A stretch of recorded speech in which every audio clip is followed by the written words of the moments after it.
মাধবায় নমঃ। কৃষ্ণ রাধা রাধা। জয় শ্রীকৃষ্ণ। আজ আমি শ্রীমদ্ ভগবদ্গীতার সপ্তম অধ্যায় বিজ্ঞান যোগের 25 নম্বর শ্লোক আপনাদের পড়ে শোনাবো। এই 25 নম্বর শ্লোকের মূল বিষয়বস্তু হচ্ছে যে ভগবানকে সাধারণ মানুষ কিছু ভগবান বলে তাকে মনে করে না, কারণ তিনি বলেছেন যে তার শুদ্ধ ভক্ত ছাড়া আর সকলেই তাকে তাদের মতো একজন বলে মনে করে।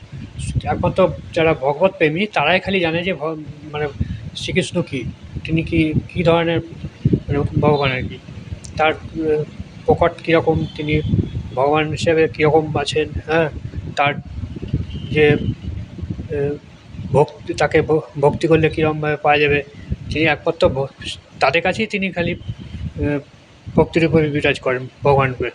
আর অন্যান্য যারা আছে তারা সাধারণ তাকে শ্রীকৃষ্ণকে সাধারণ মানুষ বলে মনে করেন।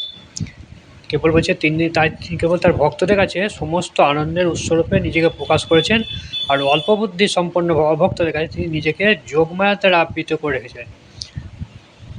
যারা অল্প বুদ্ধি সম্পন্ন মানুষ, যারা তাকে বিশ্বাস করেন, তাদের তিনি যোগমায়ার দ্বারা আবৃত করে রেখেছেন, ফলে তার ফলে তারা কেউ তাকে ভগবান বলে স্বীকার করে না, তাকে জানতেও পারে না, তাকে সাধারণ একটা মানুষ শ্রীকৃষ্ণকে তাই ভাবে। তাই আমি শুরু করছি 25 নম্বর শ্লোক বিজ্ঞান যুগের শ্রী শ্রী প্রভুপাদের গীতার গান। উপরোক্ত মূঢ়লোক নাহি রেখে মোড়ে, আমি যে অব্যয় আত্মা অজর অমরে। আমি মূঢ় এবং বুদ্ধিহীন ব্যক্তিদের কাছে কখনোই প্রকাশিত হয় না, তাদের কাছে আমি আমার অন্তরঙ্গা শক্তি যোগমায়া দ্বারা আবৃত থাকি। তাই মহাচ্ছন্ন জগৎ জন্ম মৃত্যুরহিত আমার অব্যয় স্বরূপ জানতে পারে না। তার আগে বলুন রাধা রাধা। জয় শ্রীকৃষ্ণ। তাৎপর্য অর্থাৎ বিশ্লেষণ। অনেক সময় অনেক যুক্তি দেখায় যে শ্রীকৃষ্ণ যখন পৃথিবীতে ছিলেন তখন তিনি সকলের গোচরীভূত ছিলেন, তাহলে তিনি এখন সামনে প্রকট হন না কেন? শ্রীকৃষ্ণ যখন এই বসুন্ধরায় অবতরণ করেছিলেন তখন কয়েকজন দুর্লভ মহাত্মায় তাকে পরমেশ্বর ভগবান বলে জানতে পেরেছিলেন। কৌরব সভায় যখন শিশুপাল তার অধ্যক্ষ রূপে শ্রীকৃষ্ণ রূপে নির্বাচন করে বিরোধিতা করেন, তখন বিশ্বদেব শ্রীকৃষ্ণকে সমর্থন করে তাকে পরমেশ্বর ভগবান বলে ঘোষণা করেন। এভাবে পঞ্চপাণ্ডব, ভীম, বিশ্বদেব, কুন্তী দেবী, বিদুর প্রভৃতি কয়েকজন মহাত্মাই তাকে পরমেশ্বর ভগবান রূপে জানতে পেরেছিলেন। সকলে তাকে জানতে পারেনি, কিন্তু অভক্ত সাধারণ মানুষের কাছে তিনি প্রকট ছিলেন না। তাই গীতাতে শ্রীকৃষ্ণ বলেছেন যে তার শুদ্ধ ভক্ত ছাড়া আর সকলেই তাকে তাদের মতোই একজন বলে মনে করে। তিনি কেবল তাদের ভক্তদের কাছে সমস্ত আনন্দের উৎসরূপে নিজেকে প্রকাশ করেছেন, আর অল্প বুদ্ধি সম্পন্ন ভক্তদের কাছে তিনি নিজেকে যোগমায়ার দ্বারা আবৃত করেছেন। শ্রীমদ্ ভগবদ্গীতাতে কুন্তী দেবী তার প্রার্থনায় বলেছেন যে ভগবান যোগমায়ার প্রভাবে নিজেকে আবৃত রাখেন, তাই সাধারণ মানুষ তাকে জানতে পারে না। যোগমায়ার আবরণ সম্পর্কে শ্রী উপনিষদের ৫ম অধ্যায়ে বলা হয়েছে যে সেইভাবে শ্রীকৃষ্ণের বর্ণনা করে কুন্তী দেবী বলেছেন যে হে ভগবান, তুমি সমস্ত জগতের নিয়ন্তা, তোমাকে ভক্তি করা হচ্ছে পরম ধর্ম, তাই আমি তোমার কাছে প্রার্থনা করি যে তুমি আমাকে পালন করো। তোমার অপ্রকৃত রূপ যোগমায়া দ্বারা আচ্ছাদিত ব্রহ্মজ্যোতি তোমার অন্তরঙ্গা শক্তির আবরণ, কৃপা করে তুমি তোমার এই জ্যোতির্ময় আবরণকে উন্মোচিত করে তোমার সচিদানন্দ বিগ্রহে দান করো। এটা কুন্তী দেবী বলেছেন। ভগবানের সচিদানন্দ বিগ্রহ নিত্যসঙ্গী ভগবজ্যোতি দ্বারা আচ্ছাদিত, তাই অল্প বুদ্ধির নির্বেশবাদীরা ভগবানকে দেখতে পায় না। তাহলে কী বলছে? যারা ভগবানকে বিশ্বাস করেন তারা দেখতে পায় না, কারণ তারা বলছে তার এই সচিদানন্দ বিগ্রহ নিত্যশক্তি ব্রহ্মজ্যোতি দ্বারা আবৃত। এই ব্রহ্মজ্যোতি দ্বারা আবৃত হওয়ার ফলে তার রূপটা তারা দেখতে পায় না, তার প্রকাশ পায় না, অর্থাৎ তারা তাকে ভগবান বলে মানে না আর কি। সে দেখতে পায় না বলে তাকে ভগবান বলে শ্রীকৃষ্ণকে মানে না।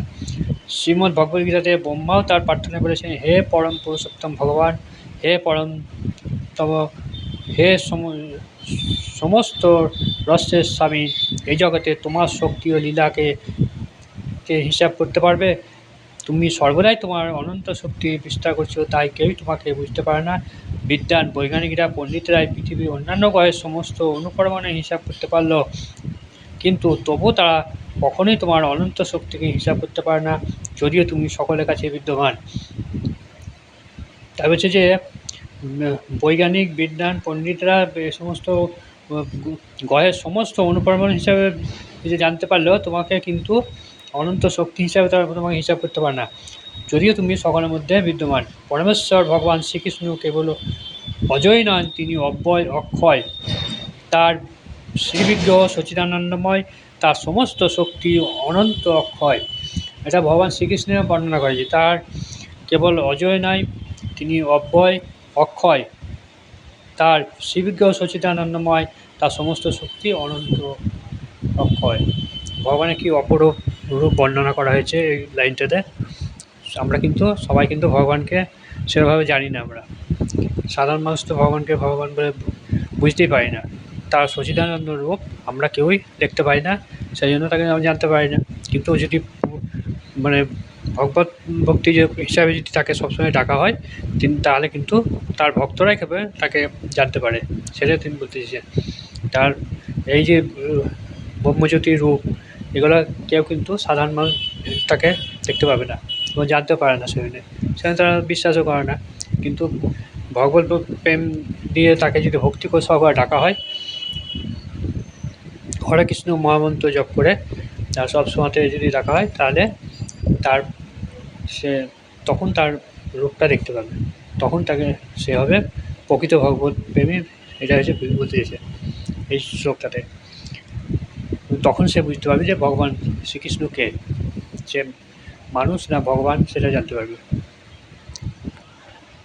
25 নম্বর শ্লোক এখানে শেষ হলো। তার আগে আমার গীতা কথা চ্যানেলটি অতি অবশ্যই লাইক, শেয়ার, সাবস্ক্রাইব করবেন।